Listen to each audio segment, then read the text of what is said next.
ये कहानी है दो जुड़वा बहनों अनाया और शनाया की। दोनों में सिर्फ एक ही मिनट का फ़र्क था। अनाया छोटी थी जबकि शनाया बड़ी। दोनों की शक्लें भी हूबहू थी, रंग, कद काठ, जिस्म, हत्ता के आवाज़ें भी बिल्कुल एक जैसी थीं। यहाँ तक कि उनकी अपनी अम्मी भी नहीं पहचान पाती थी कि अनाया कौन सी है और शनाया कौन सी। अनाया बहुत शरारती थी और हमेशा वो शनाया के किए हुए कामों का क्रेडिट खुद ले जाती थी। शनाया जो भी काम करती, अनाया सबको यही कहती कि उसने ही किया है। लोगों को तंग करती और नाम शनाया का लगा देती और शनाया चुपचाप सब कुछ सह लेती थी। अरे सफ़िया बहन, अच्छा हुआ आप मिल गई। मैंने आपसे पैसे मांगने थे। वो जो आपकी बेटी है ना, पता नहीं बड़ी वाली कि छोटी वाली, एक जैसी ही है, जो भी थी, वो ना कल 4 बर्गर लेकर गई थी उधार। कह रही थी पैसे दे जाऊंगी, लेकिन अभी तक देकर नहीं गई। तो आप वो दे दें। अच्छा भैया, माजरत, लेकिन मुझे नहीं पता था। आइंदा ऐसा नहीं होगा और मैं आपके पैसे दे जाती हूँ। अनाया, शनाया, कितनी बुरी बात है। तुम लोग कल बर्गर वाले से 4 बर्गर उधार लेके आई। तुम दोनों में से कौन थी? मुझे बताना था। अजीब बात है, उधार कर लिया और पैसे क्यों नहीं देकर आई? कौन थी तुम दोनों में से वो? अरे नहीं अम्मी, मैं नहीं थी। मैं तो कल बाहर भी नहीं गई। हो सकता है अनाया हो, क्योंकि अनाया कल बाहर भी गई थी। अरे शनाया, तुमने कैसे कह दिया कि मैं गई थी? गई भी होंगी तो मैं बर्गर ही क्यों लाऊंगी? कितनी बुरी बात है। बिल्कुल भी नहीं अम्मी, मैं नहीं लाई, शनाया ही लाई होगी। एक तो मैं तुम दोनों की मिलती जुलती शक्लों से हमेशा धोखा खा जाती हूँ। ऊपर से तुम दोनों हमेशा एक जैसे कपड़े क्यों पहनती हो? तुम लोगों को कहा भी है कि अलग अलग कपड़े पहना करो ताकि मुझे पता लगे अनाया कौन सी है, शनाया कौन सी। समझ में नहीं आता, तुम लड़कियां तो मुझे पागल कर दोगी। अब जाओ यहाँ से, काम करो अपना।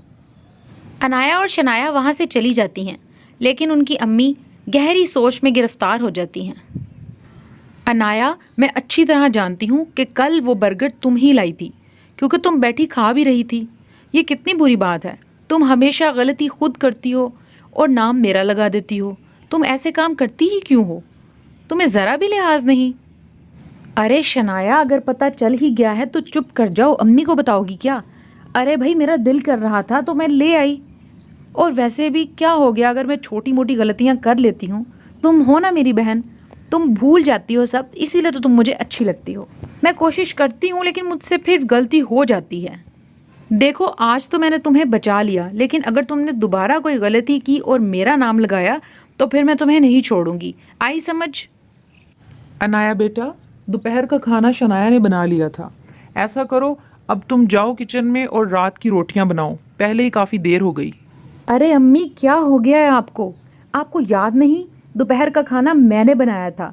शनाया ने अब रोटियां बनानी है। आप जाकर शनाया से कहें कि वो खाना बनाए, सोने की तैयारी कर रही होगी।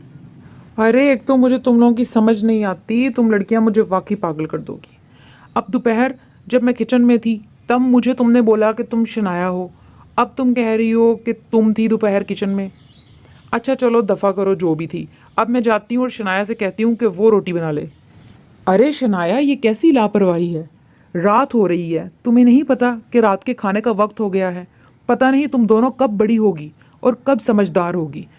लेकिन अम्मी, दोपहर आपने खुद ही तो कहा था कि रात की रोटियां अनाया बनाएगी और मैं जाकर आराम कर लूं। अब आप खुद ही कह रही हैं। अरे मुझे लगता है कि तुम दोनों ने तय किया हुआ है कि माँ को पागल करके ही दम लेगी। तुम दोनों तो जानती हो ना कि किसने काम किया है किसने नहीं। फिर क्यों मुझे तंग करती हो? अब मुझे कोई ना कोई तो इसका हल निकालना होगा। मुझे तो समझ में नहीं आता कि तुम दोनों में से कौन काम करती है और कौन नहीं करती। अच्छा अम्मी छोड़ें, आप परेशान ना हो। जो भी थी, जिसने भी काम किया था, अब मैं जाकर खाना बना लेती हूँ। आप बिल्कुल भी परेशान ना हो। देखा शनाया, मैंने तुम लोगों को एक दफ़ा फिर उल्लू बना दिया। कैसे भला? अब जब भी तुम जिस भी कलर का ड्रेस पहनती हो, उसी दिन मैं तुम्हारे जैसे कपड़े पहन लेती हूँ, ताकि अम्मी को पता ही ना चले। अब काम सारे तुम करती हो और क्रेडिट सारा मैं ले जाती हूँ। अरे तुम मेरी कितनी अच्छी बहन हो। तुम मुझे हमेशा फ़ायदा दोगी। पता है, मेरा काम करने को दिल नहीं करता, बस इसीलिए ऐसे करती हूँ। तुम मुझसे नाराज़ तो नहीं होना शनाया? ये सारी बातें बाहर खड़ी उनकी अम्मी सुन रही थीं। अच्छा तो ये बात है।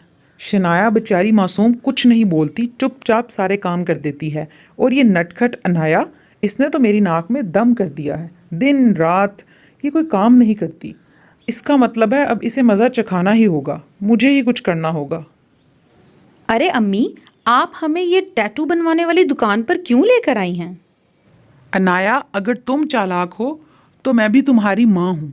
मैंने कल तुम्हारी सारी बातें सुन ली थी। तुम शनाया को तंग करती हो। मेरे पास तो एक ही हल है, अब तुम्हारे बाजू पर तुम्हारे नाम का टैटू बनवाऊंगी, ताकि मुझे सारी जिंदगी पता लगता रहे कि अनाया कौन सी है और शनाया कौन सी। अरे नहीं अम्मी, ऐसे नहीं करें, ये जुल्म न करें। टैटू बनवाते हुए तो बहुत दर्द होता है। अम्मी, मैं ऐसा नहीं करूँगी वाकई, बस पता नहीं शरारतों में मेरा काम करने को दिल नहीं करता था, लेकिन टैटू नहीं बनवाना अम्मी। अनाया के मना करने के बावजूद उसकी अम्मी ने उसकी बाजू पर टैटू बनवा दिया। देखा अनाया, तुम शरारतों ही शरारतों में शनाया को हमेशा तंग करती रही। वो मासूम चुप रही। अब उसके बदले तुम्हें थोड़ा तो दर्द सहना पड़ना था ना, लेकिन अब आसानी हो गई है। अब कभी भी अनाया शनाया की जगह नहीं ले सकती और शनाया अनाया की जगह नहीं ले सकती। और अब कम से कम मुझे ये खौफ नहीं कि मैं पागल हो जाऊंगी तुम लोगों की वजह से।